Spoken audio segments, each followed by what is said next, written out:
Hello बच्चों, कैसे हैं आप। उम्मीद करती हूँ आप बढ़िया और एकदम मज़े में होंगे। बच्चों, आज हम पढ़ेंगे निबंध लेखन यानी एसे राइटिंग।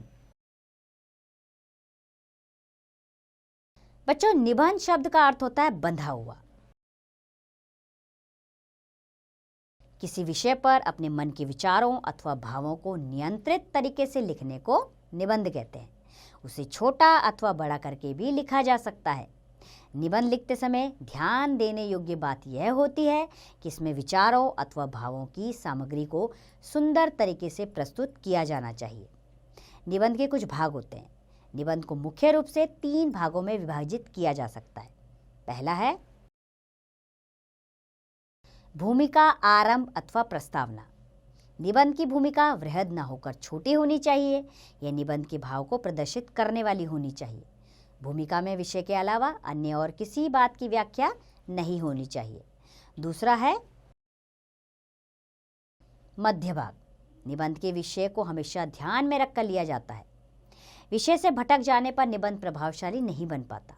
इसकी भाषा शैली सरल, साफ एवं रुचिकर होनी चाहिए। और तीसरा है निष्कर्ष, अंत तथा उपसंहार। इसे निबंध का अंतिम भाग कहते हैं। इसमें निबंध का सार, निष्कर्ष अथवा निचोड़ को लिखा जाता है। यह जितना असरदार बन पाता है, निबंध को उतना ही बढ़िया समझा जा सकता है। आइए अब कुछ निबंध पढ़ते हैं। हमारा पहला विषय है प्रकृति। एक छोटे से शब्द प्रकृति में कितना कुछ समाता है, कोई सोच भी नहीं सकता। प्रकृति के अंदर वायु, पानी, मिट्टी, पेड़ पौधे, पशु पक्षी, नदियाँ, सरोवर, झरने, समुद्र, जल, पहाड़, खनिज आदि और ना जाने कितने प्राकृतिक संसाधन आते हैं।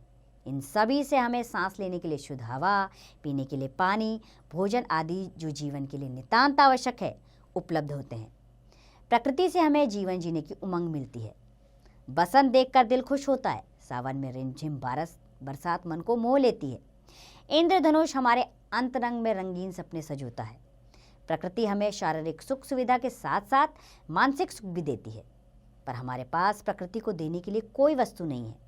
यदि कुछ है तो वह सिर्फ इतना कि हम इसका संरक्षण कर सकें। सूर्य की पहली किरण से लेकर चांद की चांदनी तक, खुले मैदानों, वियालों से लेकर जंगल और पहाड़ों तक, नदी के कल कल मधुर संगीत से लेकर समुद्र में उठती लहरों, पेड़ पर बैठी चिड़िया की चहचहाट, जो भी हमारे आसपास उपलब्ध प्राकृतिक संसाधन है, हमें उसका अनुभव करना चाहिए और आनंद उठाना चाहिए। क्योंकि जब तक हमें इसके महत्व का बोध नहीं होता और जब तक हम इसके सौंदर्य की सराहना करना नहीं सीखते, तब तक हमारे लिए महत्व का विषय नहीं हो सकती। किसी चित्रकार, कवि, लेखक और कलाकारों के भाव तभी जागृत होते हैं जब वह प्रकृति की गोद में शांत वातावरण में कल्पना करता है। तभी वह उसे कागज पर उतारता है। इसके बिना तो जीवन में रंग भी नहीं है। जब इंसान मशीनी जीवन जीते जीते ऊब जाता है तो प्रकृति की गोद में जाकर सुकून की सांस लेना चाहता है। आजकल के युग में मनुष्य प्राकृतिक वस्तुओं की ओर ज़्यादा आकर्षित हो रहा है और वस्तुएं खरीदते समय भी वह प्राकृतिक वस्तुओं या प्राकृतिक तत्वों से बनी वस्तुओं को ही महत्व देता है। जब हम प्राकृतिक उत्पादों को इतना महत्व देते हैं तो प्रकृति को क्यों नहीं। आखिर ये सब वस्तुएं तभी तक उपलब्ध हैं जब तक यह प्रकृति है। हम प्रकृति से चाहते तो बहुत कुछ हैं, लेकिन अपनी कीमत पर। जिस रफ्तार से हम पेड़ काट रहे हैं, वनों को कम करके उत्पादों का निर्माण कर रहे हैं, उतनी रफ्तार से पौधों का रोपण नहीं हो पा रहा है। हमें पीने के लिए स्वच्छ जल चाहिए, लेकिन कल कारखानों का सारा जहरीला पानी हम नदियों में ही बहाते हैं। खाने के लिए हमें रसायन मुक्त फल फूल और भोजन चाहिए, लेकिन रसायनों का प्रयोग बंद नहीं करते। यदि ऐसा ही रहा तो दिखावे मात्र प्रयास करने से प्रकृति पर कुछ प्रभाव नहीं पड़ेगा। जैसा व्यवहार हम प्रकृति के साथ करेंगे, वैसा ही वह हमारे साथ करेगी। बेमौसमी बरसात, बाढ़, सूखा, मौसम परिवर्तन, भूस्खलन, सूखते जंगल, बंजर भूमि, इन सब परिणामों के लिए हमें तैयार रहना चाहिए। यदि ऐसा ही रहा तो दिन प्रतिदिन यह प्रकृति धीरे धीरे लुप्त होती जाएगी। इसलिए हमें प्रयत्न करना चाहिए कि हम प्रकृति का संतुलन बिगाड़े बगैर इसका लाभ उठा सकें। अन्यथा इसे स्वच्छ और स्वस्थ रखे बिना स्वच्छ और स्वस्थ जीवन की आशा करना बेकार है। हमारा निबंध लेखन के लिए अगला विषय है स्वामी विवेकानंद। पहले लिखेंगे प्रस्तावना। हमारे देश ने अनेक योगियों, ऋषियों, मुनियों, विद्वानों और महात्माओं को जन्म दिया है, जिन्होंने भारत को विश्व में सम्मानपूर्ण स्थान दिलाया। ऐसे महान पुरुषों में स्वामी विवेकानंद भी थे, जिन्होंने अमेरिका जैसे देश में भारत माता का नाम उज्जवल कर दिया। उन्होंने उच्च शिक्षा। स्वामी विवेकानंद का जन्म 12 जनवरी सन 1863 ईस्वी में कलकत्ता में हुआ था। उनके पिता का नाम विश्वनाथ दत्त और माता का नाम भुवनेश्वरी था। उनका नाम नरेंद्र रखा गया था। 5 वर्ष की आयु में उन्हें मेट्रोपोलिटन इंस्टीट्यूट में प्रवेश दिलाया गया। सन 1879 में उन्हें जनरल असेंबली कॉलेज में उच्च शिक्षा पाने के लिए प्रवेश दिलाया गया। ईश्वर प्रमुख स्वामी जी ने उच्च कोटि की शिक्षा प्राप्त की थी। पिताजी के निधन के बाद आपके हृदय में संसार के प्रति अरुचि पैदा हो गई। आपने रामकृष्ण परमहंस से दीक्षा ले सन्यासी बनने की इच्छा प्रकट की। परमहंस जी ने उन्हें समझाया और कहा कि सन्यास का सच्चा उद्देश्य मानव सेवा करना है। मानव सेवा से ही जीवन में मुक्ति मिल सकती है। परमहंस ने उन्हें दीक्षा दे दी और उनका नाम विवेकानंद रख दिया। सन्यास ले लेने के बाद उन्होंने सभी धर्मों के ग्रंथों को गंभीर अध्ययन करना आरंभ कर दिया। विश्व धर्म सम्मेलन में भाखग शिकागो में सन 1883 ईस्वी में विश्व धर्म सम्मेलन हुआ। इस सम्मेलन में आपने भी भाग लिया और भाषण दिया। भाषण का आरंभ उन्होंने भाइयों और बहनों से किया। इस संबोधन से ही लोगों ने तालियां बजानी शुरू कर दी। आपके भाषण को लोगों ने बहुत ध्यानपूर्वक सुना। आपने कहा, संसार में एक ही धर्म है और वह है मानव धर्म। राम, कृष्ण, मोहम्मद आदि इसी धर्म का प्रचार करते रहे हैं। धर्म का उद्देश्य प्राणी मात्र को शांति देना है। शांति प्राप्ति का उपाय द्वेष, घृणा और कलह नहीं, बल्कि प्रेम है। हिंदू धर्म का भी यही संदेश है। सब में एक ही आत्मा का निवास है। स्वामी जी के इस भाषण से सभी बहुत प्रभावित हुए। अमेरिका में स्वामी जी द्वारा प्रचारक, इसके बाद स्वामी जी ने कई स्थानों पर व्याख्यान दिए। ऐसी अनेक संस्थाओं की स्थापना हुई जिनका उद्देश्य वेदांत का प्रचार करना था। आपने जापान, फ्रांस और इंग्लैंड में भी मानव धर्म का प्रचार किया। इनकी एक शिष्या थी, उनका नाम था निवेदिता। उन्होंने कलकत्ता में रहकर सेवा कार्य किया। देशवासियों के नाम प्रखर स्वामी जी ने जापान से अपने देशवासियों के नाम पत्र लिखा। उसमें उन्होंने लिखा कि तुम बहुत बातें बहुत करते हो, पर करते कुछ नहीं। जापान वासियों को देखो, इससे तुम्हारी आंखें खुल जाएंगी। उठो, जागो, रूढ़ियों के बंधन को काट दो। तुम्हारा जीवन केवल संपत्ति कमाने के लिए नहीं है, जीवन देश प्रेम की बलि देवी पर समर्पित करने के लिए है। रामकृष्ण मिशन की स्थापना स्वामी जी 4 वर्ष तक अमेरिका और यूरोप में हिंदू धर्म का प्रचार करते रहे। इसके बाद वे भारत लौट आए।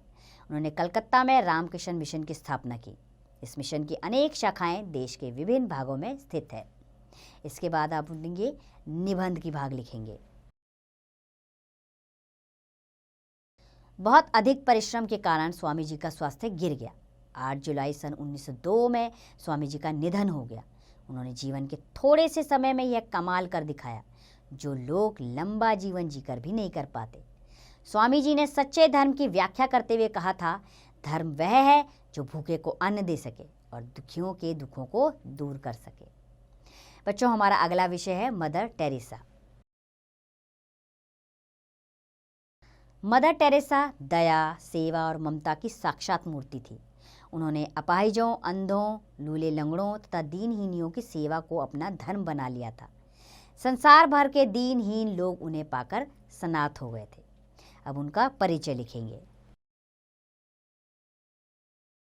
मदर टेरेसा का जन्म 28 अगस्त 1910 में युगोस्लाविया में हुआ था। इनका बचपन में नाम था अग्नेस गोल्सा बेगायू। 12 वर्ष की अवस्था में आप सन्यासिनी बन गई और संसार के मानव मात्र की सेवा का व्रत ले लिया। भारत में सेवा कार्य। मदर टेरेसा ने भारत में सबसे पहले दार्जिलिंग में सेवा का कार्य आरंभ किया। सन 1929 से 1948 तक आप निरक्षरों को पढ़ाने का कार्य करती रहीं। आप बच्चों को पढ़ाने में भी रुचि लेती थी। आपको बच्चों से बहुत प्रेम था। सन 1931 में आपने अपना नाम बदल दिया। उन्होंने अपना नाम रखा टेरेसा। सन 1946 में ईश्वर की प्रेरणा से और मानव मात्र के कष्टों को दूर करने की प्रतिज्ञा ली। आपने अपना सारा जीवन पीड़ितों, दलितों, दीन और दुखियों की सेवा में लगा दिया। आपका विचार था कि यदि रोग के होते ही उस पर ध्यान देना आरंभ कर दें तो रोग शीघ्र ही दूर हो जाएगा। हृदय होम की स्थापना। मदर टेरेसा ने सन 1952 में कलकत्ता में हृदय होम की स्थापना की। उन्होंने सन 1957 में कुष्ठ रोगालय की स्थापना की। जो रोगी दूसरे अस्पतालों से निराश होकर यहाँ आते थे, उन्हें वे तत्काल ही इस रोगालय में प्रवेश दे देती थी। आपने आसनसोल में कुष्ठ रोगियों के लिए शांति गृह की भी स्थापना की। उन्होंने कलकत्ता में धीरे धीरे 60 सेवा केंद्र खोले। उनके आदर्शों से प्रेरणा प्राप्त कर 700 के लगभग सन्यासियां सेवा कार्य में जुटी हुई हैं। अब लिखेंगे पुरस्कार के बारे में। सन 1931 में मदर टेरेसा को 23वां पुरस्कार प्राप्त हुआ। आपको शांति पुरस्कार और टेम्पलेटन फाउंडेशन पुरस्कार भी उन्हें मिले। उन्हें उनकी सेवाओं के लिए सेविकोत्तम की पदवी भी दी गई। भारत सरकार ने उन्हें पद्मश्री से भी सम्मानित किया। उन्हें सन 1979 में उनके मानव कल्याण के कार्यों के लिए नोबेल पुरस्कार भी दिया गया। आपने सभी पुरस्कारों से मिली धन राशि को मानव के कार्यों में लगा दिया। इसके बाद उपसंहार लिखेंगे। मानव सेवा में लगे रहने के कारण उन्हें बहुत पुरस्कार मिले। जनता ने भी दिल खोलकर उनका सम्मान किया। यह सब होते हुए भी आप में घमंड का लेश भी नहीं आया। सेवा कार्य ही उन्होंने अपने जीवन का लक्ष्य मान लिया और उसी में उन्होंने अपना सारा जीवन लगा दिया। मदर टेरेसा वास्तव में दया, सेवा और ममता की मूर्ति थी। उनके दर्शन मात्र से कई लोगों को इतनी राहत मिली कि वे अपना दुख भूल जाते थे। उन्होंने अपने सेवा कार्यों से लोगों के हृदय को जीत लिया था। यही कारण है कि लोग आज भी मदर टेरेसा का नाम आदर और श्रद्धा से लेते हैं। हमारा अगला विषय है विज्ञान के चमत्कार। आज विज्ञान का युग है। जिधर दृष्टि डालो विज्ञान के चमत्कार दिखाई पड़ते हैं। हमें उपलब्ध सभी सुख सुविधाएं विज्ञान की ही देन है। विज्ञान ने हमें जादू नगरी में पहुंचा दिया है, जहां पर हमारी ज़रूरत की प्रत्येक वस्तु उपलब्ध है। बिजली और उससे चलने वाले सभी उपकरण, रेल, वायुयान, रॉकेट विज्ञान की ही देन है। विज्ञान हमारी प्रकृति और विकास का आधार है। आज हम इसके बिना जीवन व्यतीत करने के बारे में सोच भी नहीं सकते। पूरा विश्व आज हमारी पहुंच के अंदर है। सोचो और पलक झपकते सब कुछ संभव हो जाता है। विज्ञान से हमारे जीवन के सभी क्षेत्र प्रभावित और उन्नत हुए हैं। शिक्षा और मनोरंजन दोनों के लिए रेडियो, दूरदर्शन, कंप्यूटर, देशी विदेशी पत्र पत्रिकाएं, दूर संचार के साधन उपलब्ध हैं। दुसाध्य बीमारियों के इलाज के लिए औषधियाँ एवं उपचार के लिए साधन मौजूद हैं। पृथ्वी को नापकर, समुद्र को लांघकर इंसान ने आकाश की ऊंचाइयों को विज्ञान द्वारा ही हासिल किया है। चांद भी आज अछूता नहीं रहा। फोन अब मोबाइल हो गए हैं। इंटरनेट एवं ईमेल से बातें की जा सकती हैं। ज्ञान की कोई सीमा नहीं रही।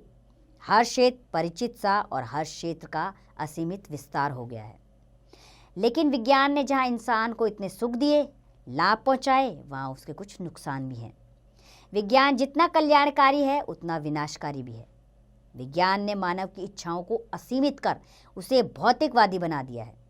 उसके हाथ में परमाणु शक्ति देकर युद्ध का खतरा खड़ा कर दिया है। लेकिन सच माने तो यह विज्ञान का दोष नहीं है। यह तो मानव दाना विज्ञान के उपयोग पर निर्भर है। विज्ञान का सदुपयोग वरदान है तो उसका दुरुपयोग अभिशाप है। अभी तो विज्ञान की चक्काजाम में इंसान डूब गया है। वह चक्का सा उसका उपयोग करने में मग्न है, परंतु हमें इसकी बुराइयों पर भी नज़र डालनी होगी, तभी विज्ञान हमारे लिए वरदान सिद्ध होगा। तो बच्चों, इतने सारे निबंध हमने पढ़े और समझे। अब आप भी इस तरह निबंध लिखने का प्रयास जारी रखिए और इसका अभ्यास कार्य स्वयं कीजिए।